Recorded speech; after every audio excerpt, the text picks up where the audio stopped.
थोड़ा यहाँ चाय वाले जो हम अपना प्रैक्टिकल नहीं कि हम खा पाएंगे, इसको ले जाओ बस, ये बाद में खाएंगे, अभी नहीं खा पाएंगे। हमें क्लास से बराबर बोलना है, आपको खाएंगे।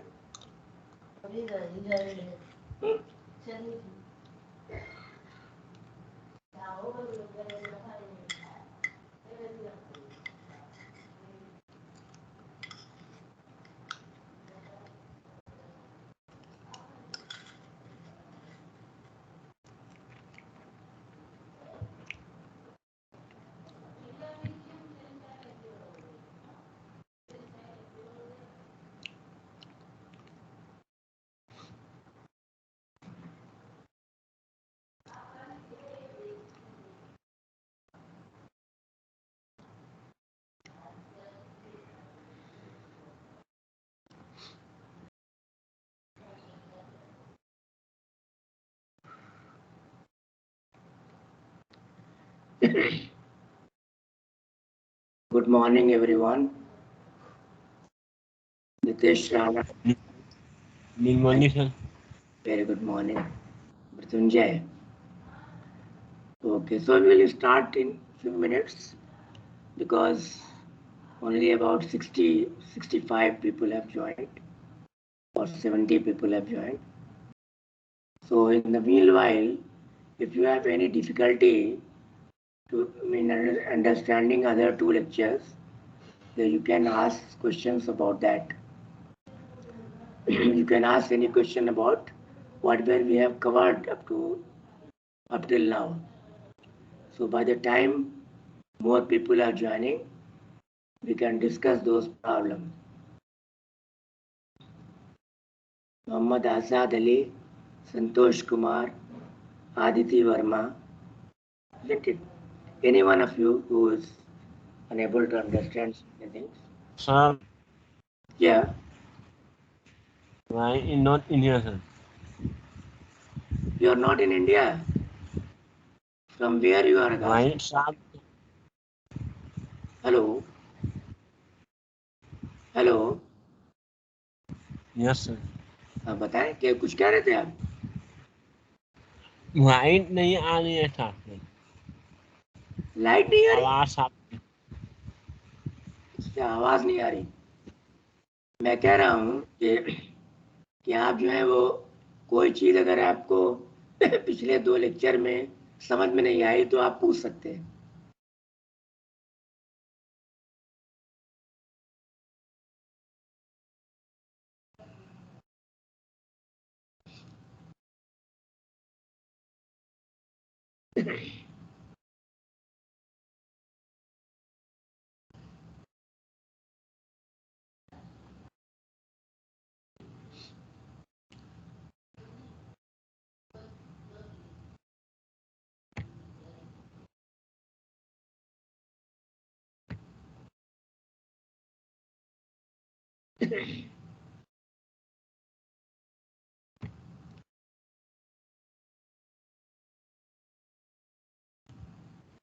So determination of calorific value.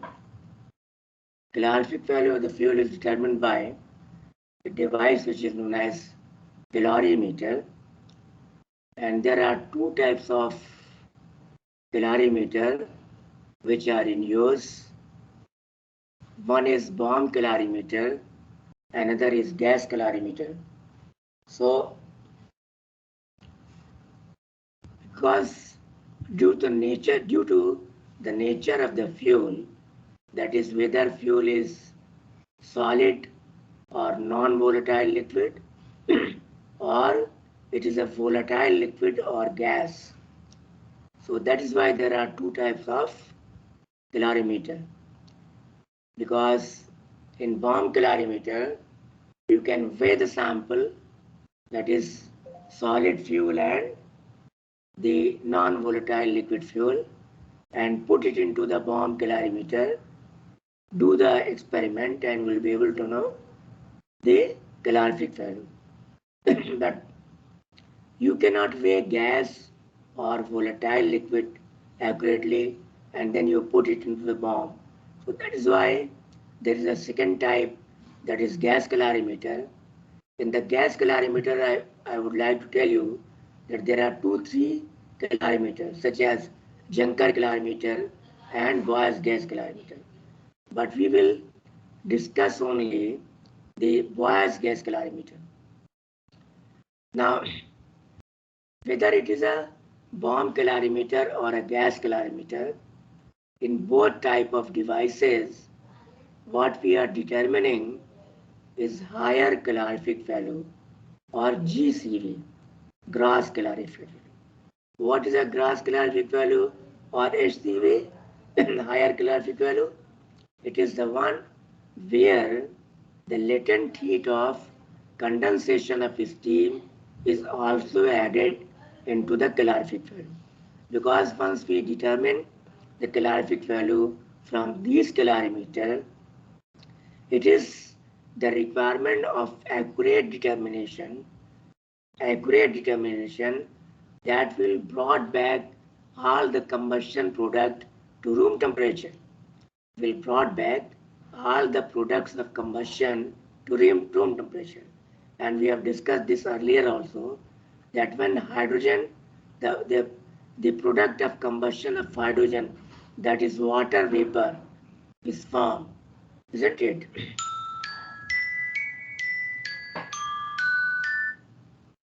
Water vapor is formed, then this water vapor will be condensed back to room temperature, where the water vapor will be condensed to liquid water, and therefore the latent heat of condensation of steam will also be added into the determined calorific value, and that is why it is known as higher calorific value or gross calorific value. But the ultimate calorific value which we need is not the HCV, but rather it is NCV or lower calorific value or net calorific value.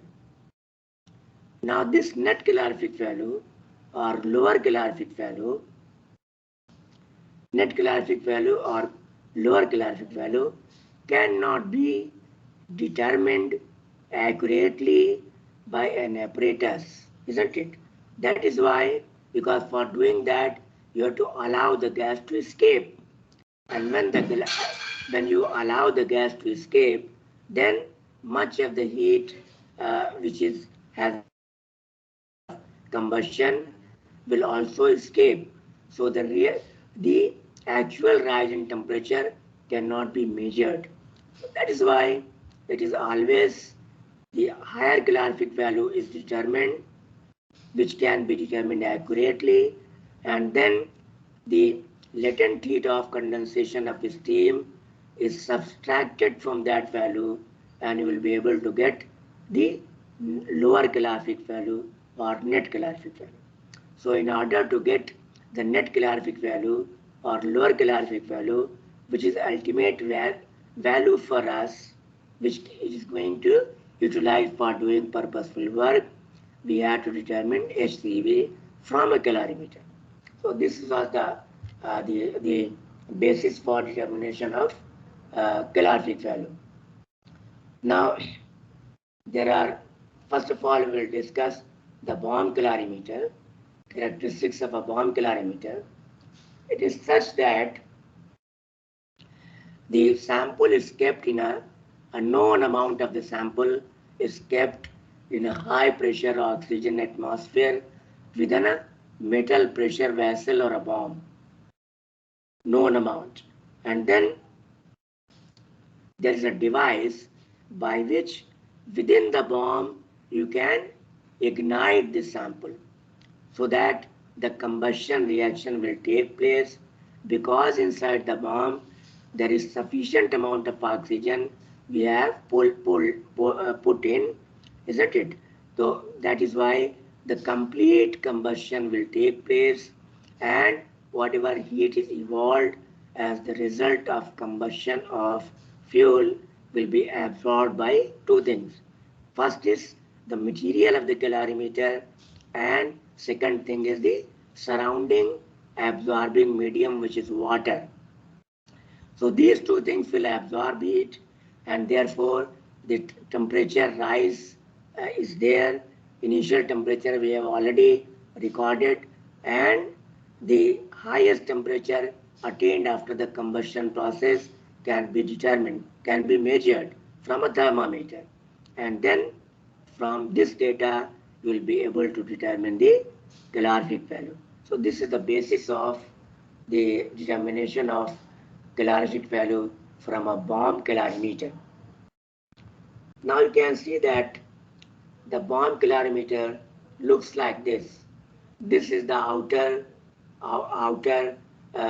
the view of the bomb calorimeter.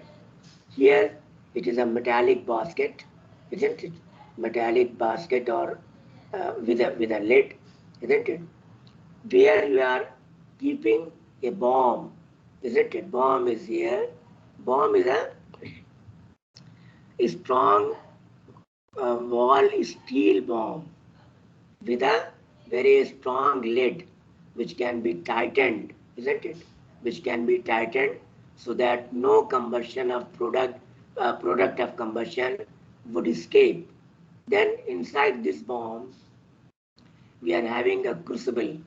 This is also a cup-like device. You must have seen the silica crucible. In a similar type of steel crucible is here, where you will take it out, weigh the steel crucible, and then put your sample into it, or you can directly weigh it on a piece of paper, isn't it? And then you transfer that into this crucible. Now this crucible is provided here. You can put a ignition device, which is here the metallic electrode is there with a positive and metallic electrode with a negative sign. This will be attached to a 12-volt battery, and this circuit from here to battery, is in switch off condition. So first of all, you put your sample here, then this electrode is there.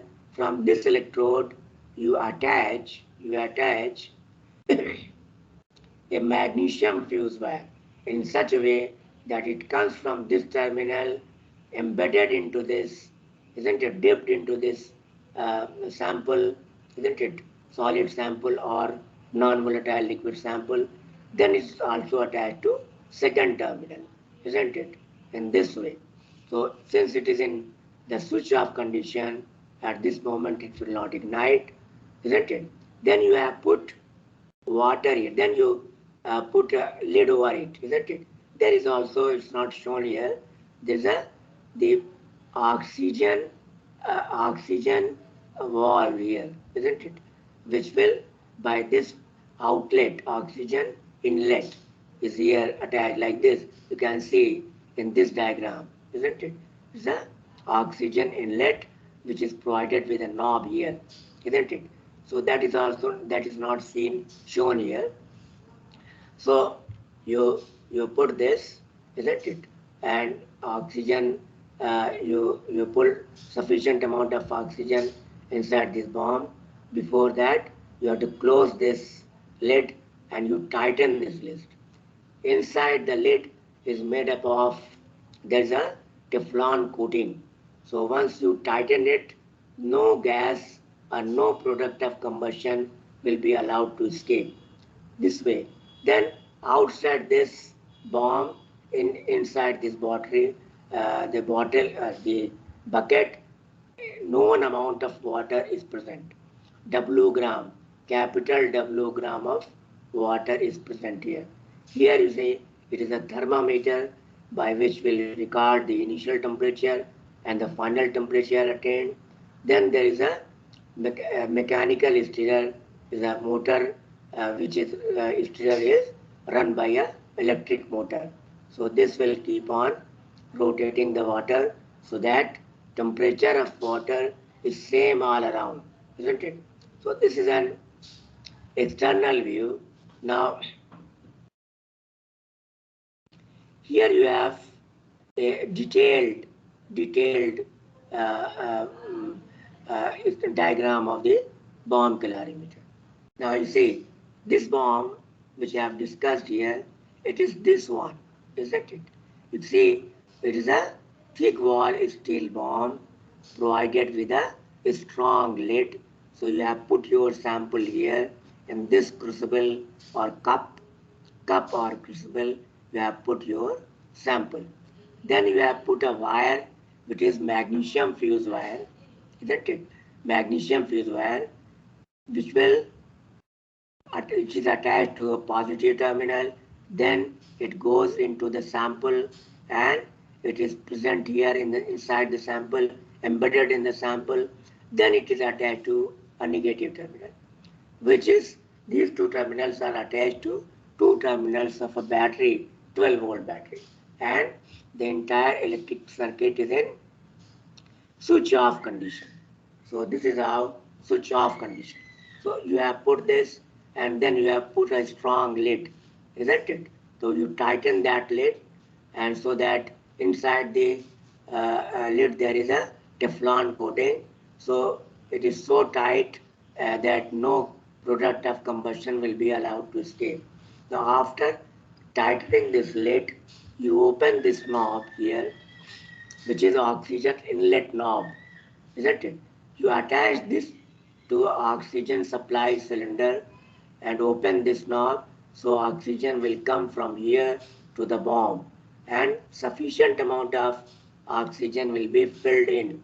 Then again you close this knob and this knob is also provided with the Teflon coating etc. so that no leakage is possible, isn't it? Once you and then you remove the cylinder and the knob you close.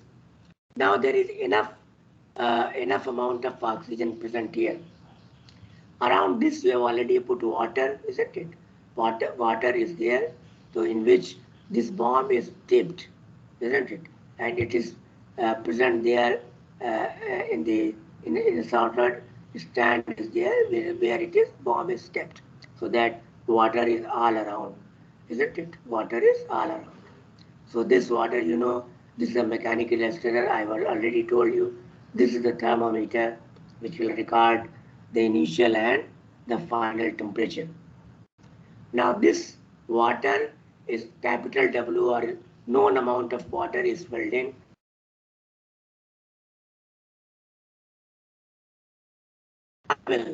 And you know that how much ml of water you have put, and from there you can get mass of water, isn't it? So once then there is a air gap between this and the outer wall, isn't it? Because air is bad conductor, so there's a air jacket. There are certain calorimeter where mostly they are putting the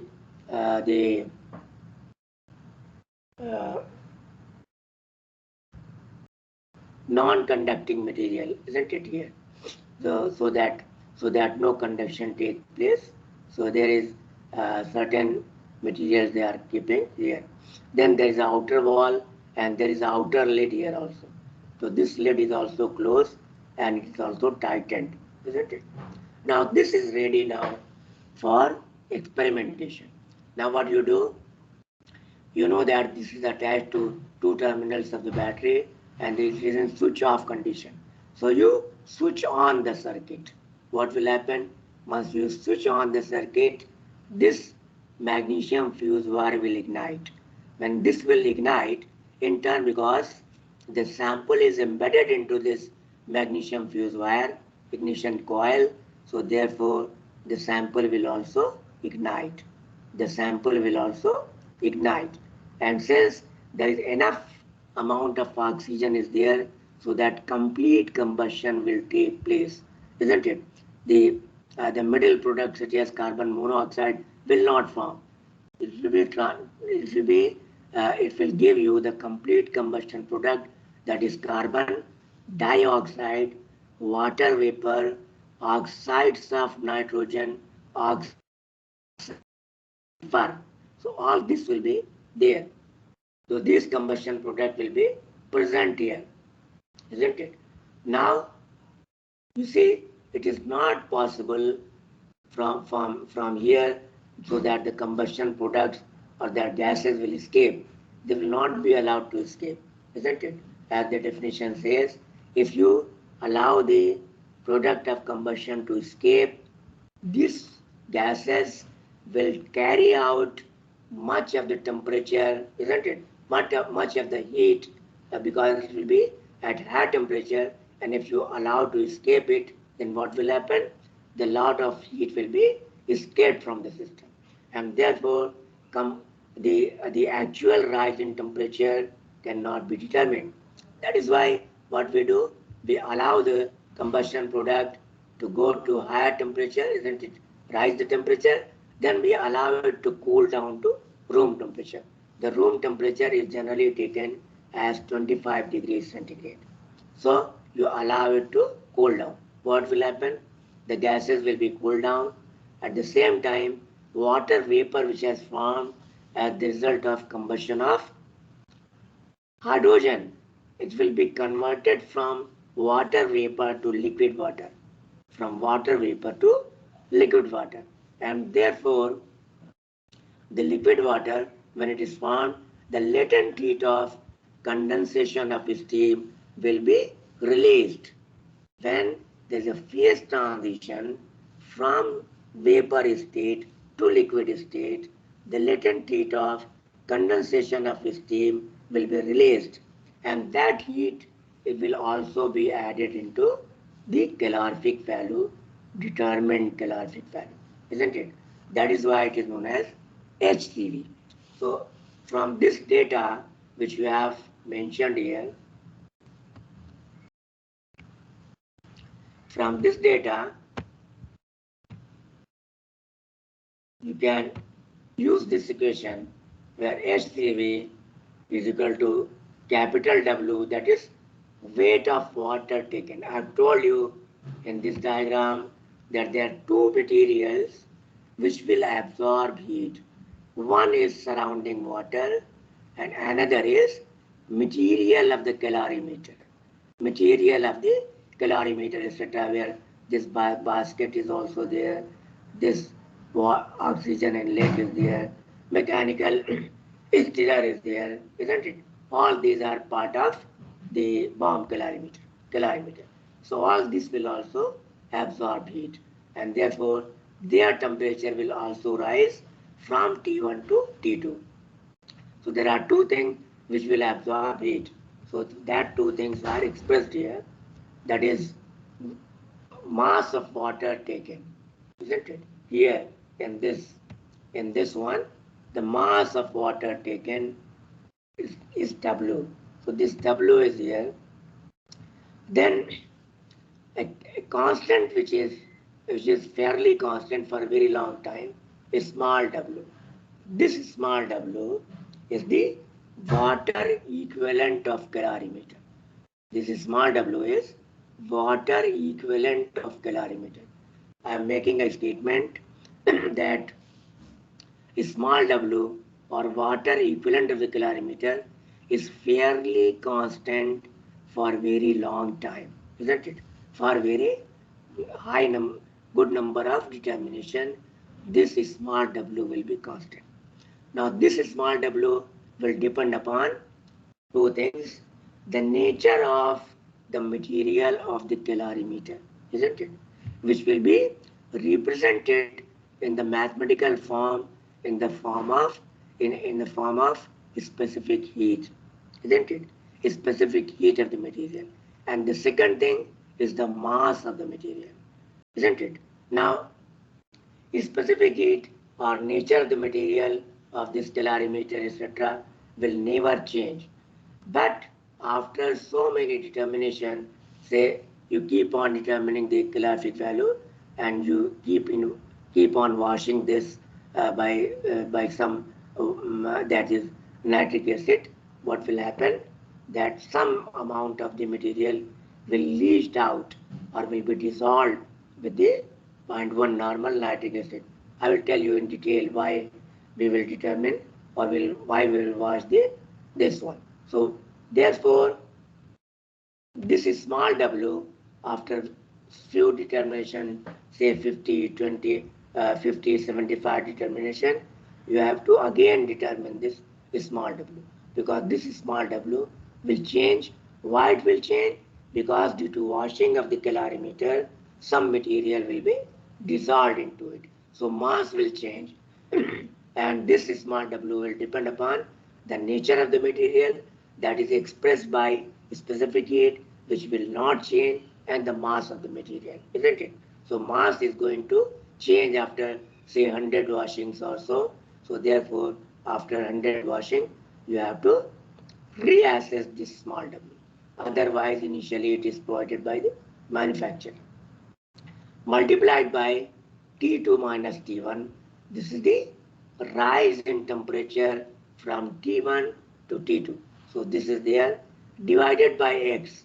This X is the weight of the fuel sample, weight of fuel sample you have taken. So this is X. So this will give you higher calorific value, as I have told you, because we are allowing it to the cool down to room temperature. Water vapor will be converted into liquid water. So therefore, the latent heat of condensation of steam is why it is higher calorific value. Now you see, this is the equation for determination of calorific value. But now let us take the attendance first and then I will go further.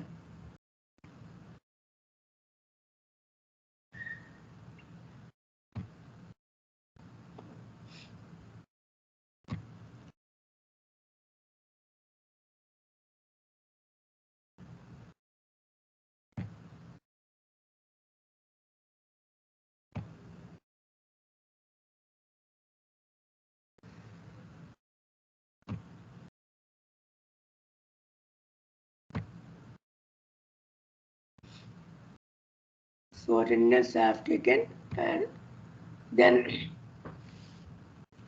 up till now, is there any doubt? You please ask.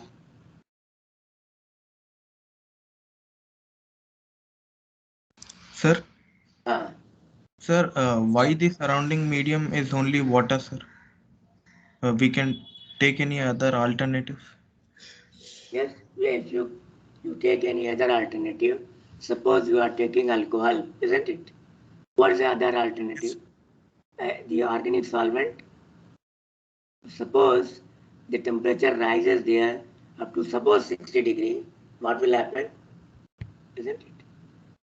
Then whether is it rather more easy to take water or it is more easy to take alcohol or acetone, which will vaporize very easily, isn't it? So the ideal absorbing medium can only be water, isn't it? Yes, one thing I have left here, that is here also in the numerator we have not mentioned here, specific heat of water.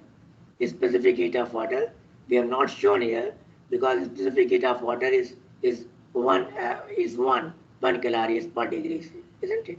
So this is also you see that if you take water, the specific heat is 1. At the same time, if you fill water, suppose 200 ml, the mass of the water will be 200 gram, isn't it? So all these advantages of water as absorbing medium is there, isn't it? So that is why absorbing medium is taken as water. Then, Sir, sir, yes, sir, please. if we take any other material, then we should multiply in the numerator, no, sir, its specific heat.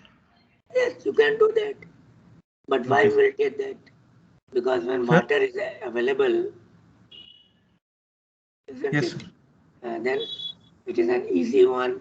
It is eco-friendly, isn't it? Yes, sir. I am asking in case if they Yeah. change the medium. You change the medium, then accordingly you have to multiply it by the specific heat, etc. Isn't it? Yes. Sir, one more thing. Sir, you have said that we have taken the embedded wires as a magnesium material. Yes. The fuse Magnesium wire. wire, because it is ignited at low current system, isn't it? Magnesium fused wire can be, you can take sodium wire, isn't it?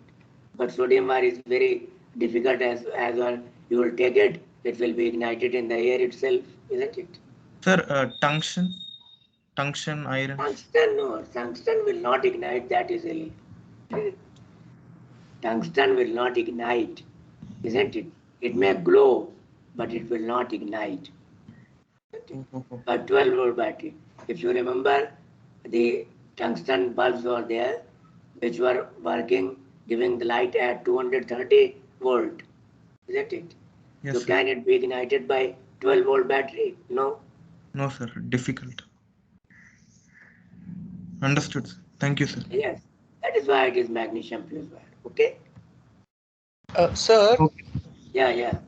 sir, in that HCV value, are we including the latent heat of vaporization of water? Yeah. I've But told sir, you that earlier why it is not mentioned, sir?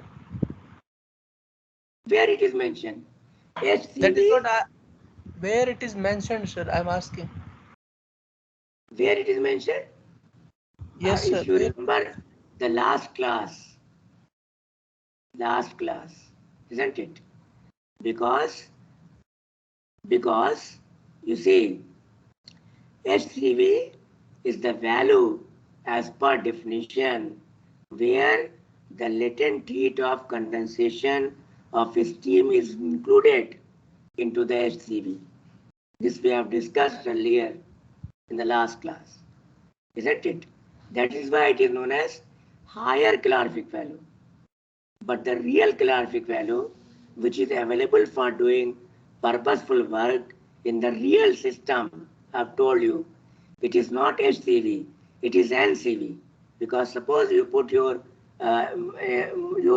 the gasoline in the motorbike, there is no device by which the product of combustion will be cooled down to room temperature and then will be allowed to escape. No, it's not there. And therefore, in the real system, whatever water vapor has formed, that it will go out along with other exhaust gases. So it is not possible there in the real system to convert water vapor into liquid water. And that is why, isn't it? That is why it is included in the higher calorific value. Is it clear? In the formula, it is not mentioned. Why? In the formula, because it is a part of it. Na? You see, whatever heat will be evolved as the result of condensation of steam, that is latent heat, isn't it? That latent heat will be also involved for rising the part of that heat which rises the temperature T2. So that is why it is included here, T2 to T1, T2 minus T1, isn't it? So that is already there. We have to subtract that value in order to get NCV. This I have told you earlier. You see, I will come to that. This one, isn't it? LCV is equal to HCV minus 9 divided 9 upon 100 into H, where H is percentage of hydrogen in the fuel, into 587, which is the latent heat of condensation of steam per unit mass of the hydrogen, isn't it? So that is why it is here. So this is already here because it is already is a part of HCV. The latent heat of condensation of steam is a part of HCV. That is why while determining the LCV or NCV, you subtract this from the HCV, latent heat, and you will get the that one. That is net calorific value or LCV. Is it clear now? Hello? Hello? Yes, sir. Is it clear? भाई बोलेंगे आप? Yes, sir. Because Why it is not mentioned? Because it is a part and parcel of HCV. Because whatever latent heat is evolved, that will also increase the temperature from T1 to T2. So there is a part of that, isn't it? That is why it is HCV. So now this is the formula which I have told you. So calories is not given here. That is why in the unit of HCV is calories per unit mass, isn't it? So that is why. Now coming over to this. Now if you see this calorimeter, isn't it? And if you see this equation, the real question where you should ask is that what will happen to the heat liberated as the result of ignition of this coil, isn't it? Why it has not been included here in this one? Should have been included because this wire will be ignited. When the magnesium fuse wire will be ignited, this will also produce some heat, isn't it? Which has also been added to this, the rise in temperature. So that is why we require certain corrections, because the heat evolved by the combustion of the fuse wire is not the part of combustion reaction of the fuel, combustion reaction of the fuel, and therefore it has to be subtracted, isn't it, in some way. And how you can do that? Because you know that how much magnesium, what is the mass of the magnesium fuse wire which you have attached, and therefore which will burn finally.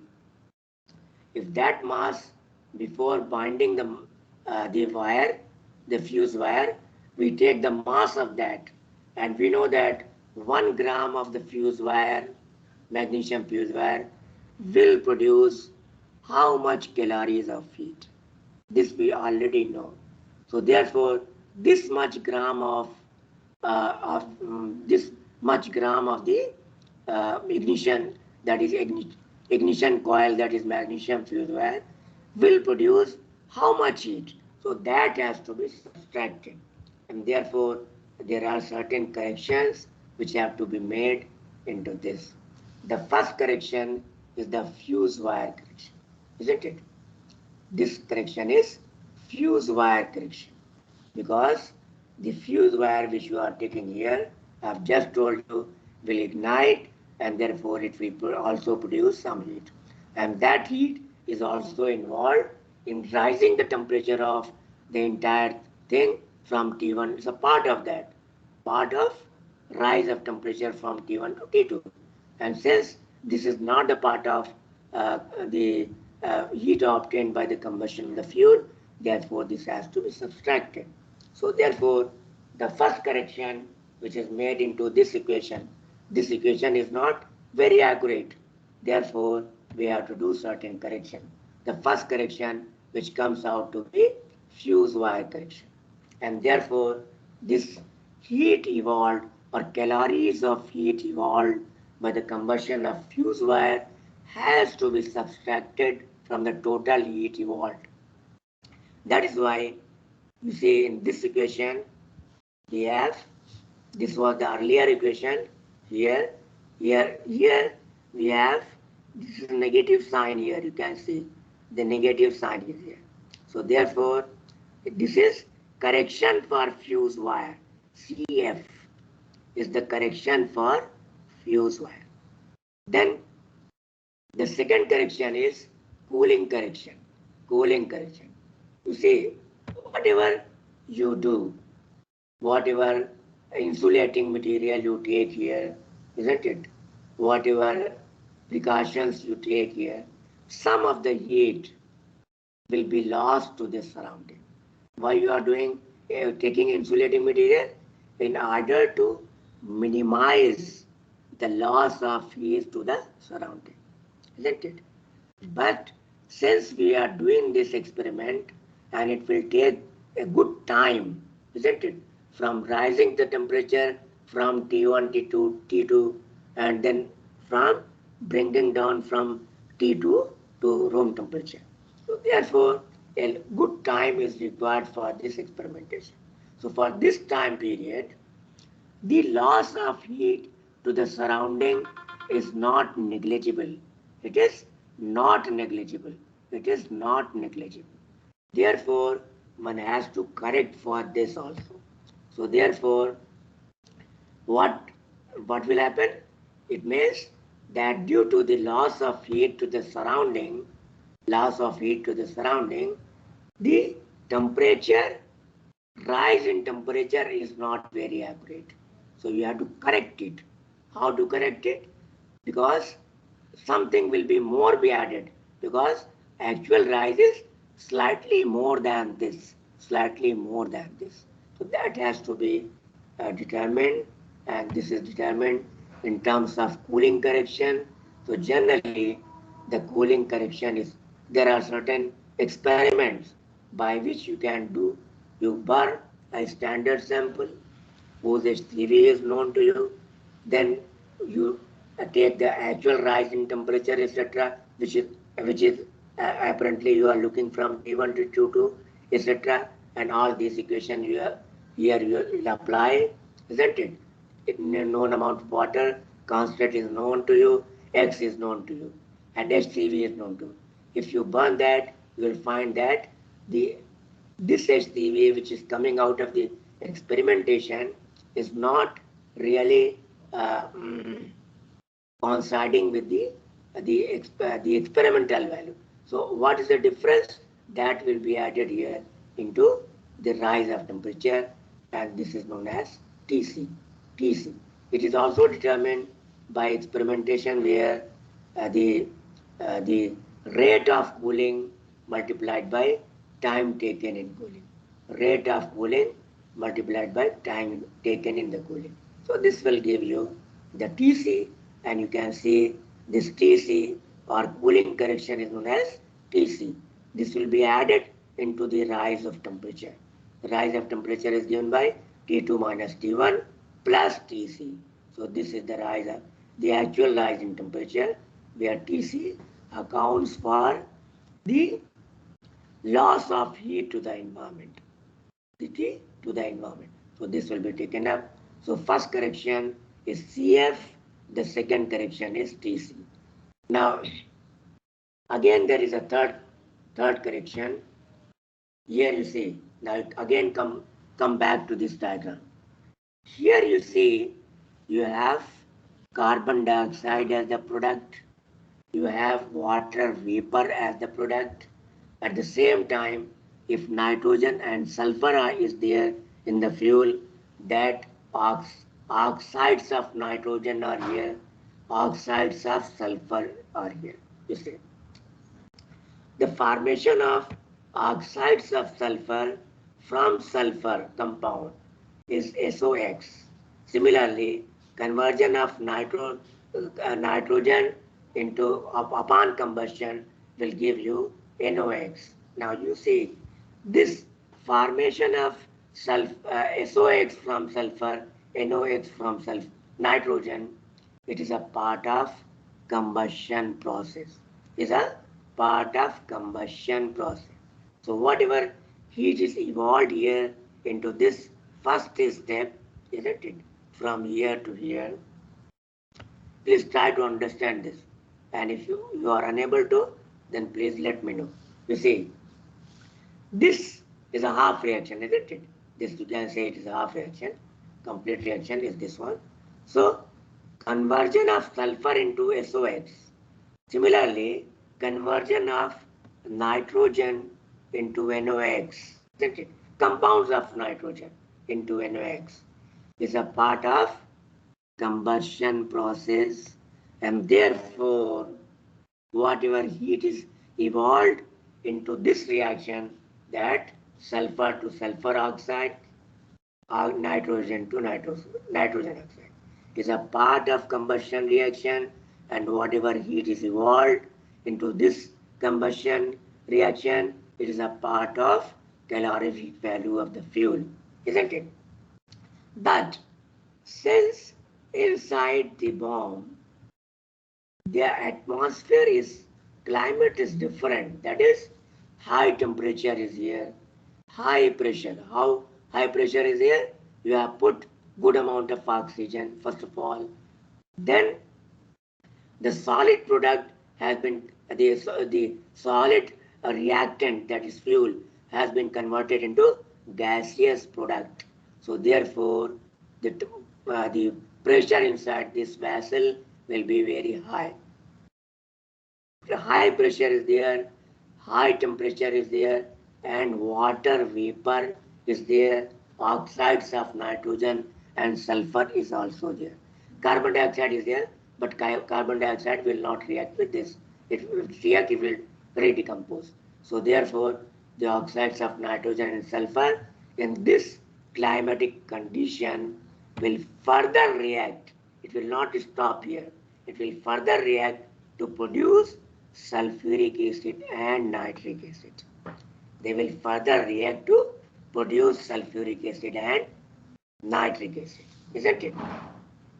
Now the further reaction, that is from SOX to sulfuric acid, from NOx to nitric acid, is not the part of combustion process. It is an additional reaction. It is an additional reaction, and this reaction, both conversion of SOX into sulfuric acid and conversion of NOx into nitric acid, is an exothermic reaction. Exothermic reaction. Therefore, what will happen, that the heat will be evolved as the result of this additional reaction. This additional reaction, and which is not the part of combustion process. Therefore, this also has to be corrected. We know from the chemical analysis of the fuel that how much sulfur is there, how much nitrogen is there. Then we can estimate then how much sulfuric acid will produce and how much nitric acid is produced. So therefore, we know that when 1 mole of nitric acid is produced or sulfuric acid is produced, how much calories of heat is evolved.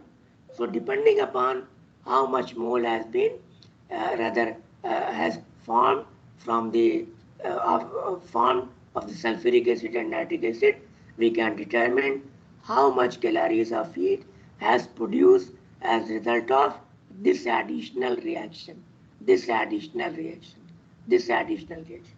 So we will calculate that and we will subtract, and this is known as Ca, because it is an exothermic reaction. Therefore, for correction, you have to subtract it. There are two things which you have to subtract, then that is why we have put into a bracket with a negative sign. So this is a correction for acid formation, correction for fuel, that is fuse wire. So this is divided by X.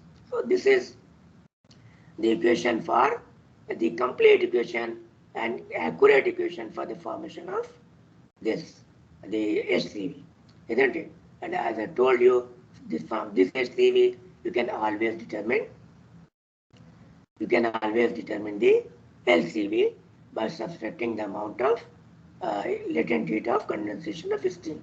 So this is how you can determine NCV. One thing I have told you earlier here, that this is small w, whether this one or this one, both are same, isn't it? This is small w. I have told you that it is fairly constant for a very long time. Yes. What happened, that once you determine the calorific value, here what will happen? Coal, suppose coal is here, so oxides of sulfur, nitrogen will produce, isn't it? Here in the coal, some ash content is also here. Some ash content is also here. What is an ash? Ash is oxides of metal ion. Now these oxides of metal ion will react with this acid, forming the nitrates of metal ion and sulfates of metal ion. Now, since heating is involved, so sputtering may take place, isn't it? So that these salts which are formed as the result of reaction of metal oxides with sulfuric acid and nitric acid. They will be present here. They are sticking to the walls of the crucible, as well as due to sputtering, they will also be present on the inner wall of the bomb calorimeter, of the inner wall of the bomb, inner walls of the bomb. So since these salts are bad conductor, so for doing fresh experimentation, what you have to do? You have to remove this. You have to wash this. So you will wash it with you will wash it with 0.1 normal nitric acid, isn't it? Why sulfuric acid is not used? Because sulfuric acid, by the same experiment, we also determine especially in the case of coal sample, we determine the percentage of sulfur from this. So that is why sulfuric acid is not added, and for washing purpose, nitric acid is always better.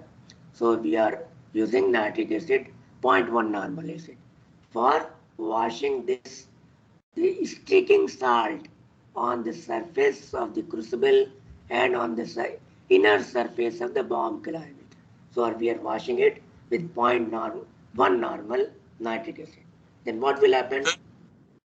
Yes? Sir, but Yes, please. nitric acid is also highly corrosive mineral acid, no, sir? Yes, yes. That is why I'm telling you. You see, it is, first of all, it is dilute, 0.1 normal, so it is not very corrosive, isn't it? At the same time, but at the same time, what will happen? For 1, 2 washing, 3 washing, nothing will happen much. Because if with every washing, you can see that some material will be dissolved, isn't it? Isn't it? Some material of the calorimeter and the crucible will dissolve in the nitric acid. But suppose you have done 1, 2, 3, 4 washings, so change the mass, because you know that this small w will depend upon nature of the material, which is not going to change, but at the same time it is also depends upon mass of the material. So by washing, this mass will change slightly. Suppose you have done it 50 times. So now this 50 times, enough material has lost to the solution, that is during the washing, isn't it? Erosion will take place, isn't it? Corrosion will take place. The chemical dissolution will take place. Then what will happen? That some loss, a mass of the calorimeter, that is from the inner walls of the bomb as well as from the surface of crucible, some mass will be lost. When suppose you have done it 50 times, 25 times, so enough mass will be lost. So therefore, now you have to reassess this small w, isn't it? Reassess this small w. Initially, it is provided by the manufacturer, but initially also you can determine small w. How you can do that? You can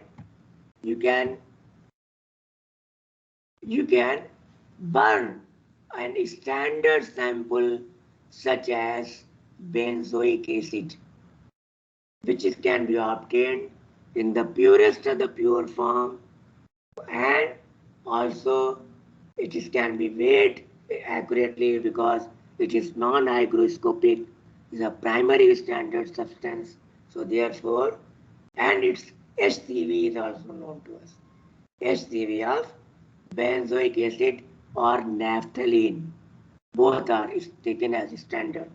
You take X gram of that standard, put it into the crucible, do the experiment, repeat the experiment, note down all these things.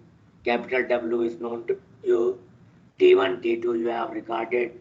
TC you will determine. CA correction you have note down, and CF correction you have note down. X gram of the sample you have taken. Then what will happen? HCV is known for this standard. So only unknown quantity will be small w. Only unknown quantity will be small w. Knowing all this, you can always determine small w, isn't it? So this is how the w, small w is fairly constant for a long time, but still after say 20-25 washings or experiment, this have to reassess, and this will be reassessed by, as I've told you just now, by igniting the sample, known or standard sample, into this setup and then noting down all these parameters.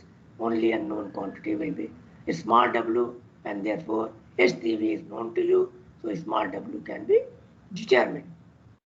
So this is all about this one. Then on the next turn, I will take up the Boyle's gas calorimeter. Thank you very much. So please keep in mind whatever doubts you have before starting the next class. I will take 5 times. I will give you 5 times to clear your doubts. Thank you very much. Thank you, sir.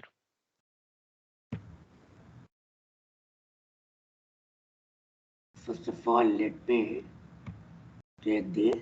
stop the recording.